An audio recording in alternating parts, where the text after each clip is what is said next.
안녕하십니까. 신의 한수 이주입니다. 경기 화성병의 석호연 후보의 이야기입니다.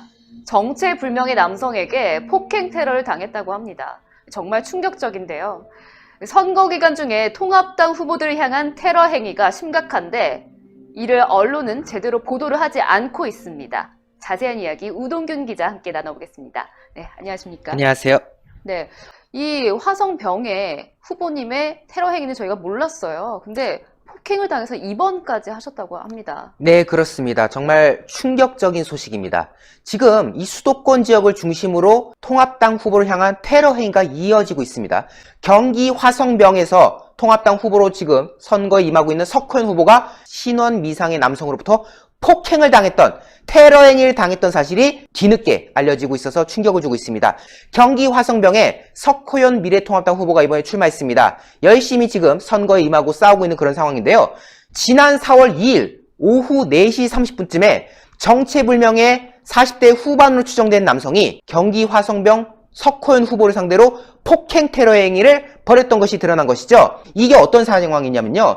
지금 동그라미 원을 기준으로 왼쪽에 석 후보가 있고요. 가운데에 선거운동원이 있고 오른쪽에 정장 차림이라고 해야 될까요? 어떤 남성이 있습니다. 굉장히 건장해 보이네요. 건장해 보이고 우산을 들고 있죠. 맑은 날씨에 우산을 들고 있다는 것 자체가 뭔가 좀 수상한 건데 네. 선거운동원이 석호연 후보에게 폭언을 하고 있는 이 남성을 말리는 상황에 사진이 찍혔던 것이죠. 예. 그런 모습이 쭉 이어졌던 상황인데 이게 폭언으로 끝났던 게 아니더라고요. 이 화성시 봉담에 소재한 대형 할인마트 앞에 도로에서 차량 유세를 하고 있었습니다. 그래서 이제 연설원이 이제 마이크로 뭐라 얘기하고 또 석 후보가 이제 이야기하는 상황이 벌어졌던 건데 이 유세 차량에 이 남성이 또 쫓아갔다고 합니다. 뭐 욕을 하고 난리가 났어요. 빨리 차를 치워라, 시끄럽다, 어쩌고저쩌고 하면서 연설원이 심지어 쥐고 있던 마이크를 강탈하려고 했다고요. 그러니까 마이크를 잡고 이제 연설원이 말하고 있는데 이거를 막 마이크를 뺏으려고 한 상황까지 벌어진 거예요. 시끄럽다면서. 네. 그러다 보니까 선거운동원들이 이제 양해를 구하고 차량 방향도 약간 돌리고 그 다음에 음향도 낮춰서 정말 이 주민들의 협조하는 마음으로 그래서 선거운동을 계속했는데 그럼에도 불구하고 이 남성이 자리를 비우지 않고 계속 욕을 했다는 거예요. 막 어쩌고저쩌고 막 통합대 어쩌네 이런 욕을 하다가 갑자기 차량 발전기의 문을 열어제끼면서 스위치를 내린 등 물리적으로 이 차량 전기시설을 훼손시키는 시도까지 벌였습니다. 이게 지금 사진이 뭐냐면요. 이 남성이 지금 미래통합당이라고 써져 있는 차량의 문을 여는 상황이에요.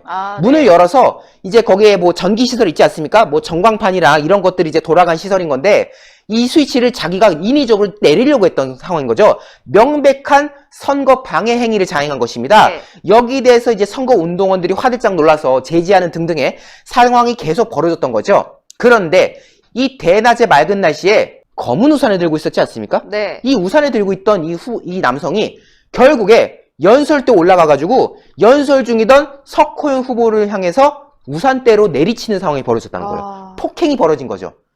사실 이게 뭐 맑은 날씨에 우산을 가지고 나왔다는 거는 작정하고 나온 거잖아요. 내가 폭행을 하겠다라고. 그렇죠. 어떻게 보면 내가 도구를 이용해서 내가 저 사람을 어떻게 물리적으로 뭔가 행사를 하겠다라는 애초에 의도가 깔려 있었던 거 아니냐. 이런 이야기가 쭉 나오는 거거든요. 결국 이렇게 폭행 테러를 벌이는 바람에 석호연 후보자는 이제 충격을 받았습니다. 이제 당연히 이제 유세는 중단될 수밖에 없는 상황이었고요. 예. 그리고 가뜩이나 선거가 지속되다 보니까 피로가 누적돼 있지 않습니까? 네. 그런 상황에서 갑자기 정체불명의 남성이 와가지고 막 자기를 때리는 상황이 벌어지니까 충격을 받으셔가지고 인근 병원으로 옮겨져서 결국 입원을 한 상황이 벌어졌다고 합니다. 이게 어떤 제보자의 이제 사진인 건데 보면은 지금 이렇게 석호연 후보가 병상에 누워있는 모습이 딱 드러나고 있지 않습니까? 네. 지금 1분 1초가 급한 시기인 건데 이런 정체불명의 남성의 테러 행위에 의해서 입원까지 하는 상황이 벌어졌다.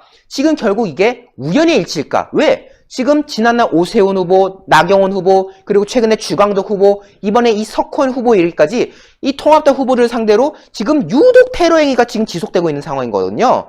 결국 여기에 대해서 석호연 후보 측이 입원을 해서 치료했던 상황인 거고 물론 지금은 퇴원했습니다. 네. 물론 지금은 나와서 다시 운동을 하고 있지만은 당시에 이 충격이 이루 말할 수 없었다라는 지적이 나오는 부분인 거고요. 사실 위축될 수밖에 없어요. 이런 폭행 사건이 있으면. 그럼요. 설령 남성이라고 하더라도 선거가 지속되다 보면은 심리적으로도 힘들고 육체적으로도 힘든 상황이 된 건데 갑자기 불쑥 나와가지고 테러 행위를 벌이면 어느 사람이 가만히 있을 수 있겠습니까? 그렇죠. 충격을 받을 수밖에 없죠. 네. 결국 여기에 대해서 따라서 이 석호현 후보 측은요, 관할 경찰서에 이 남성을 상대로 폭행, 모욕, 그리고 선거 방해 혐의로 지금 고발한 상황이고, 선관위에도 철저한 진상조사를 요구했다고 합니다.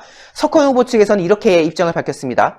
비도 내리지 않는 날씨에 긴 우산을 들고 왔다는 것 자체가 이거는 우발적 행동이 아니라 애초에 폭행을 가할 의도가 있었다는 증거 아니겠느냐? 그렇죠. 라고 지금 딱 잡아 지적을 한 것이고요. 그리고 지금 선관위에도 확인을 해보니까 명백한 선거운동 방해로 지금 확인이 된다. 선관위에서도 이건 선거운동 방해로 지금 보고 있다고 해요. 그렇기 때문에 정상적인 선거운동을 방해하고 또 폭력을 행사했던 이 남성에 대해서 철저한 경찰 조사가 이루어져야 된다라는 명확한 입장을 지금 석호현 후보 측에서 밝혔습니다.